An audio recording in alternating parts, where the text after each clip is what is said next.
오늘 저희가 함께 보실 하나님 말씀은 열왕기상 16장 29절에서 34절까지의 말씀 되겠습니다.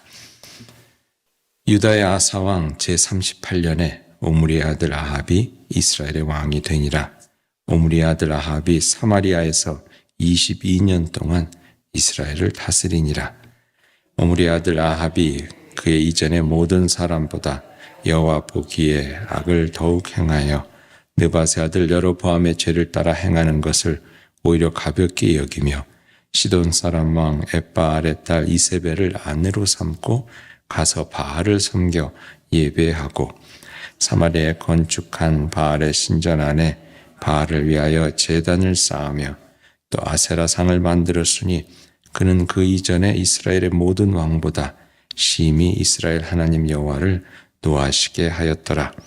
그 시대에 베델 사람 히멜이 여리고를 건축하였는데 그가 그 터를 쌓을 때에 맏아들 아비람을 잃었고 그 성문을 세울 때에 막내 아들 수굽을 잃었으니 여호와께서 눈의 아들 여호수아를 통하여 하신 말씀 같이 되었더라. 이 말씀은 하나님의 말씀입니다. 말씀을 주신 하나님께 감사드립니다. 오늘 말씀은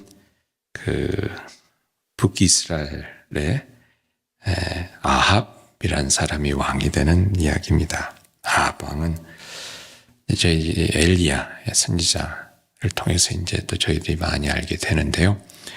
근데 열왕기상 이제 16장에 저희들이 보게 되면 그 이스라엘 왕가의 이제 복잡한 그런 역사가 이제 기록되어 있습니다.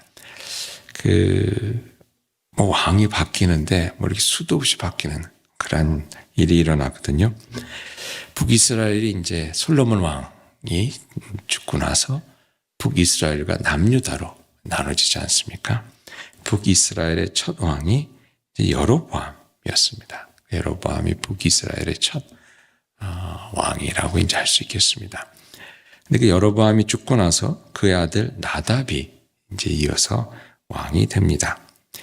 근데 그 왕가가 계속해서 이어지는 것이 아니라 바사라는 사람이 이제 반역을 일으켜서 반란을 일으켜서 나답과 또 여로보암의 모든 식구들을 죽이고 이스라엘의 이제 3대 왕이 됩니다. 여로보암 왕가가 2대까지밖에 못 간 겁니다. 그런데 16장에 보니까 이 바사라는 사람도 별 수 없이 여로보암의 또 그 가족의 그런 꼴이 되는 것을 이제 보게 됩니다. 그가 죽은 뒤에 그의 아들 벨라가 4대 왕이 되는데 2년째 되는 날, 왕이 된 지 2년째 되는 날, 어느 날 신하집에서 이렇게 같이 식사를 하고 술을 마시고 있는데 그의 부하 중에 시므리라는 사람이 또 반란을 일으켜서 그를 죽이고 5대 왕이 됩니다. 그때 이제 또 이 바사 집안이 몰살을 당하죠. 그렇게 왕이 된 이 시므리라는 사람은 딱 7일 동안 왕위에 있다가 다시 오므리라는 사람의 6대 왕이 되는 사람에 의해서 그 왕에서 쫓겨나고 그때 이 시므리를 잡으려고 하니까 열왕기상 16장 17절에 보니까 이 사람이 왕궁에 들어가서 불을 지르고 그 안에서 같이 타 죽습니다. 너 죽고 나 죽자 이런 생각이었겠죠. 그렇게 왕위가 6번 바뀌는 동안 이 왕조는 이제 그 왕의 식구들이 이제 왕을 물려받는 거죠. 여로보암 왕조, 바사 왕조, 시므리 그리고 오므리 왕조로 4번이 바뀌게 됩니다. 굉장히 그 나라가 아주 그냥 혼돈 가운데 있는 그런 모습을 보게 되죠. 이스라엘의 역사를 보면 북이스라엘의 역사를 보면 200년 동안 이제 계속되는데 9번이나 왕가가 바뀌는 그러한 이제 복잡한 역사를 갖게 됩니다. 하나님을 따르지 않는 가운데 삶들이 이렇게 복잡해지는 겁니다. 여러분 저희들도 살다 보면 그런 경험을 하게 되는데요. 하나님의 말씀 가운데 거하지 않다 보면 일이 계속해서 꼬이고 집안도 이렇게 콩가루 집안처럼 이렇게 힘들어지고 그런 모습을 보지 않습니까? 그런데 거기 오늘 본문 마지막 절을 보니까 그 와중에 여리고성을 짓는 이야기가 나옵니다. 여리고성을. 34절에 보니 그 시대에 베델 사람 히멜이 여리고를 건축하였는데 그가 그 터를 쌓을 때 맏아들 아비람을 잃고 그 성문을 세울 때 막내 아들 수굽을 잃었으니 라고 되어 있습니다. 그러면서 말씀하기를 여호수아를 통하여 하신 말씀같이 되었다. 이렇게 말씀합니다. 여호수아서에 보면 6장 26절에 여호수아가 여리고성을 멸망시킨 다음에 이렇게 얘기합니다. 여호수아서 6장 26절에 여호수아가 그때 맹세하여 이르되 누구든지 일어나서 이 여리고성을 건축하는 자는 여호와 앞에서 저주를 받을 것이라. 그 기초를 쌓을 때 그의 맏아들을 잃을 것이요 그 문을 세울 때에 그의 막내 아들을 잃으리라 고 얘기했는데 그 말씀을 잊고서는 이 여리고성을 건축하다가 그 말씀대로 아들들을 잃는 그러한 일이 일어나게 되는 것입니다. 왜 그런 쓸데없는 일을 했을까?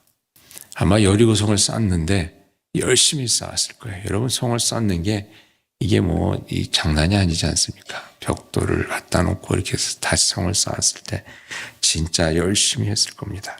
오늘 기쁨의 언덕 소리에 보면 열심을 다하는 그런 삶들을 살았을 거다라고 얘기를 하는데 그렇습니다, 여러분. 열심히 삽니다. 그런데 그 시대는 진정 중요한 하나님의 말씀을 잊고 헛된 수고를 하는 가운데 서로 죽이고 죽는 그러한 일들만 일어났다는 것입니다. 16장 26절에 당시를 이렇게 표현합니다. 느바세 아들 여로보암의 모든 길로 행하여 그가 이스라엘에게 죄를 범하게 한 그 죄 중에 행하여 그들은 그들의 헛된 것들로 이스라엘 하나님 여호와를 노하시게 했더라 라고 했습니다.